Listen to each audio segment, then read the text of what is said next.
Pengertian dari umroh ini adalah mengunjungi Ka'bah, Baitullah. Sama juga haji itu al-qasdu, bermaksud. Jadi maksud tujuan kita datang ke sana adalah lil umroh, untuk umroh. Umroh itu ringan sebetulnya, Bu. Ya, kalau orang umroh ataupun haji secara globalnya sampai di mikot. Ya, mikot. Apa itu mikot, Bu? Tempat memulainya orang untuk niat ihram. Ya, dan mikot itu ada mikot zamani, ada mikot makani.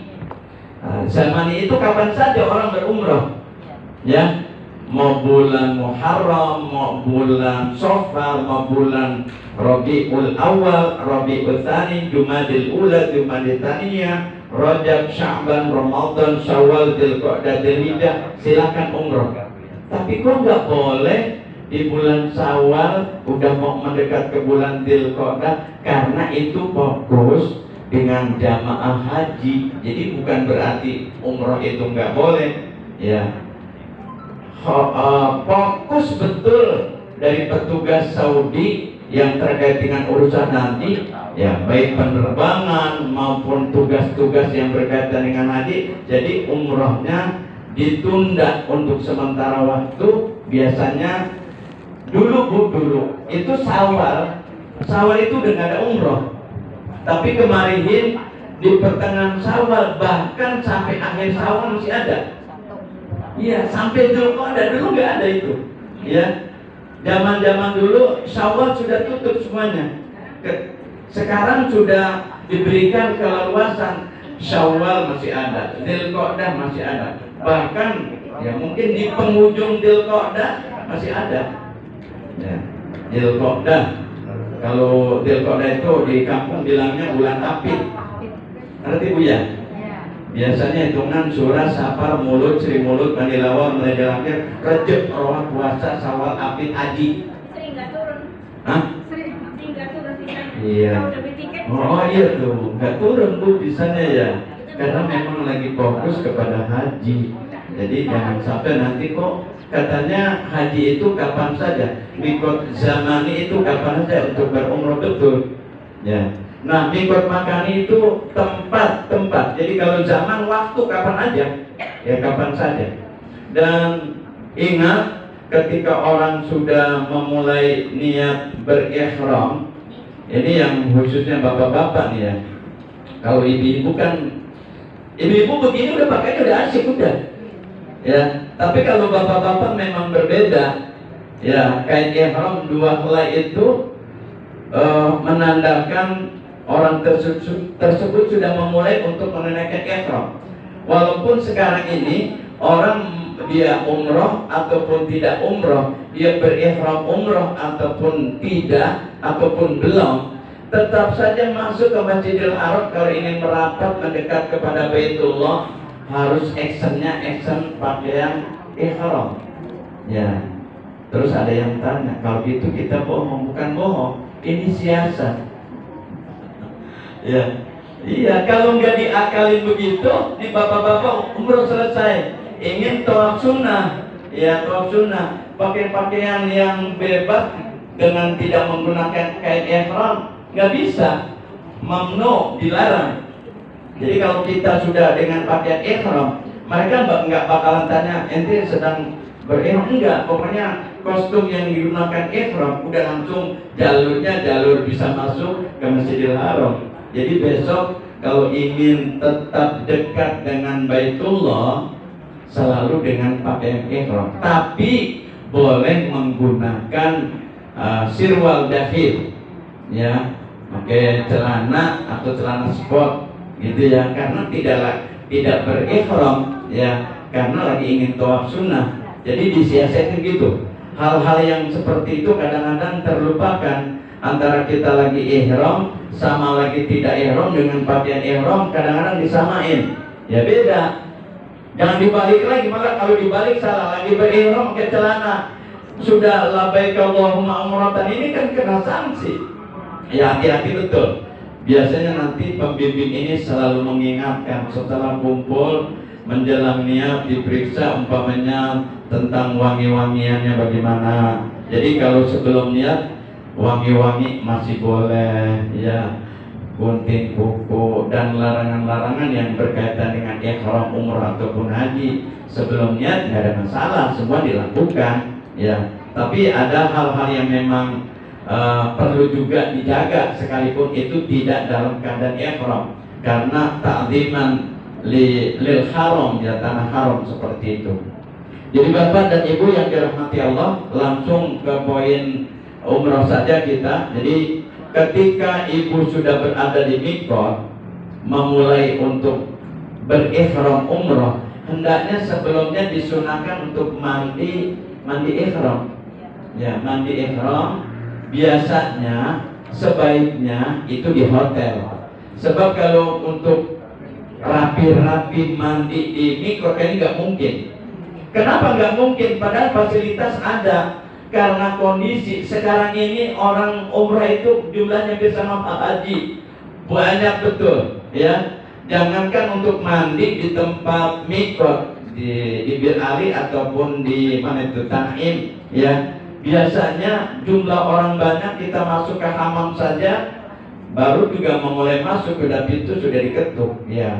Jadi pintu kamar mandi sudah diketuk, artinya sebaiknya ketika kita mau berihram mandi sunnah ihram di hotel. Jadi di tempat mikot ini sudah tinggal niat saja, ya.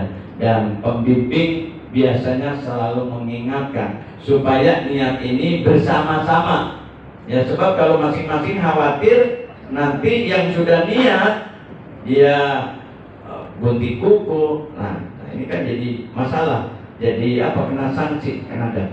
Walhasil singkat dari niat ini sudah dijalani, kemudian bapak-bapak, ibu-ibu biasanya nggak langsung, ya, nggak langsung ke Masjidil Haram, rapi-rapi dulu, biasanya gitu, ya, rapi-rapi dulu di hotel. Dan ingat, ini mohon maaf Ibu, ketika ada bimbingan umroh memang harus fokus. Dulu pernah tahun 96 ini kesalahan jamaah, mungkin padahal urusan haji.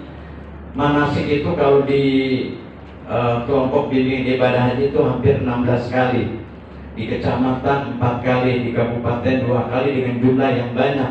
Tapi masih ada saja yang orang itu nggak paham. Ini kejadian jadi pelajaran. Dari Madinah dia mau ke Mekah pakaikan ihram.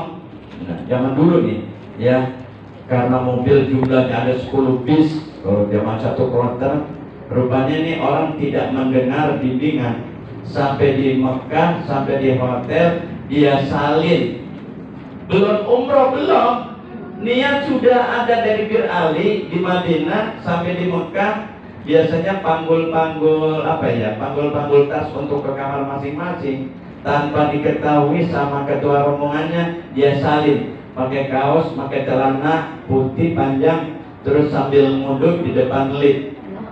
Ya, dengan tidak ngertinya dia asik duduk. Kebetulan Allah takdirkan saya ingat orang ini di bis nomor sekian, ketua rombongan saya nggak paham.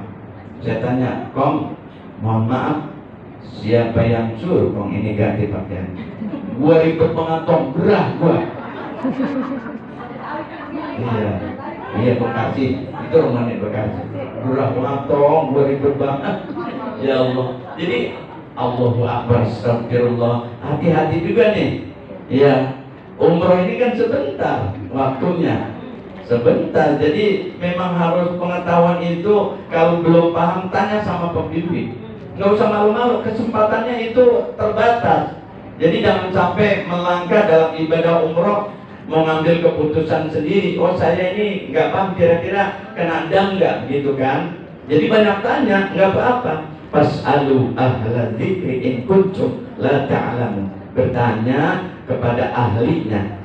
Siapa pembimbing umroh, tanya, nggak usah malu-malu. Jadi jangan sampai terjadi begitu, ya. Sudah pakaian rapi, ihram, nggak taunya tanpa ada kontak sama pembimbingnya dia salin. Allahu Akbar, Allahu Akbar. Jadi kembali lagi, perjalanan dari Mikot menuju Mekah Al-Haram, Masjid Makkah Al-Mukarramah, biasanya langsung ke hotel baru menuju Makkah yang disebutnya tempat yatufu haulal Ka'bah. Dan dulu Bu tahun 96 itu pakai garis coklat, kalau sekarang enggak garis coklat. Ya. Kalau sekarang langsung di lantai 3 lampunya warna hijau. Itu bidayah tawaf. Dan ketika tawaf, niat itu bahasa apa saja boleh, Bu.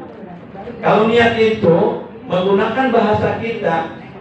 Kalau bahasa dipikir nawaitu an atuba sab'ata atwafin lillahi ta'ala, bahasa kita yang sahnya tawaf 7 putaran karena Allah Ta'ala. Dan nggak perlu bukan nggak perlu ya, coba pada pembimbing. Biasanya ibu-ibu, bapak-bapak suka terpaku dengan bacaan doa. Ya, baca doa. Ya, Ka'bah sebelah sini, dia baca yang son. Hoi. Makanya nggak usah baca doa. Ya, baca saja apa yang diperintahkan oleh Rasulullah. Ya, itu bacaan apa, Bu? Subhanallah walhamdulillah wala ilaha illallah wallahu akbar wala haula wala quwwata illa billah. Itu setelah kita nawaitu an atuba. Ya, setelah doa, setelah memulai niat, kita banyak, kecuali nanti ketika sudah di rukun yamani. Nah, itu rukun yamani memulai doa betul, doa sapu jagat. Kalau di Bekasi bilang doa sapu jagat, karena di dunia semuanya kesapu, di akhirat semuanya kesapu. Itu Rabbana atina fid dunya hasanah wa fil akhirati hasanah wa qina adzabannar. Itu yang diperintahkan, ya Aziz, ya Ghaffar, ya Rabbal alamin. Jadi ketika baca doa, kita lihat ini, banyak Bu, kalau tuntunan terusan aja, saya juga kagak hafal, panjang dan banyak doanya. Tapi kata Rasulullah, istaksiru minal baqiyatis sholihah, perbanyaklah al baqiyatus sholihah. Apa tuh gambarannya, Bu, al baqiyatus sholihah? Bukan saja kita yang belum paham, pada saat itu juga para sahabat sampai bertanya, wa mahunna ya Rasulullah, apa sih itu al baqiyatus sholihah? Terus Nabi jawab, at-tasbih wa tahmid wa takbir wa tahlil innahunna yahtudnal khataya kama tahudus sajarah warqaha, atau kama qala Rasulullah sallallahu alaihi wasallam. Jadi para sahabat bertanya, ya Rasulullah, apa sih itu al-baqiyatus sholihah? Lalu Nabi jawab, membaca subhanallah walhamdulillah wala ilaha illallah wallahu akbar wala haula wala quwwata illa billahil aliyyil azim. Jadi ibu, bapak-bapak, besok andai kata pun terpisah atau tidak, itu saja perbanyak. Terus sambil pandang Ka'bah, ngelirik sama Ka'bah. Sebab kalau kita lagi ini Ka'bah, kita tawaf gini, nggak bisa. Ya, harus posisinya sebelah Baitullah, harus sebelah kiri kita. Ya, jadi baca subhanallah, alhamdulillah. Kenapa? Baca itu kata Rasulullah, orang yang membaca tadi itu tasbih, tahmid, takbir, tahlil, wa hauqalam, innahunna yahtudnal khataya kama tahudus sajarah warqaha. Jadi diibaratkan kata Rasulullah, pohon yang rindang daunnya banyak betul, tiba-tiba daunnya semuanya rontok. Nah, daun itu diibaratkan kesalahan kita, dosa-dosa kita, apalagi di tanah suci. Ya, di tanah suci ketika kalimat ini terucap di mulut, insya Allah kesalahan kita semuanya sudah diampuni sama Allah. Dan jangan berpikir nakut-nakutin, Bu. Ada bencong tanya sama saya, Pak Haji, bencong katanya nggak boleh pergi haji. Nah, ini siapa yang ngarang-ngarang ini? Iya, dia bingung ya. Khunsa, kalau unsa dengan khunsa itu kan yang namanya banci itu 2 kelamin. Kalau satu itu cuma action doang. Ya, jadi yang namanya banci itu punya 2 kelamin. Itu namanya banci asli. Lebih dongnya kalau dia diperiksa ada rahim berarti dominannya perempuan. Kalau nggak ada berarti dominannya laki-laki. Tapi tetap saja jadi imam tidak sah. Harus yang murni. Ya, harus yang murni. Bagi haji ya boleh, nggak ada larangan.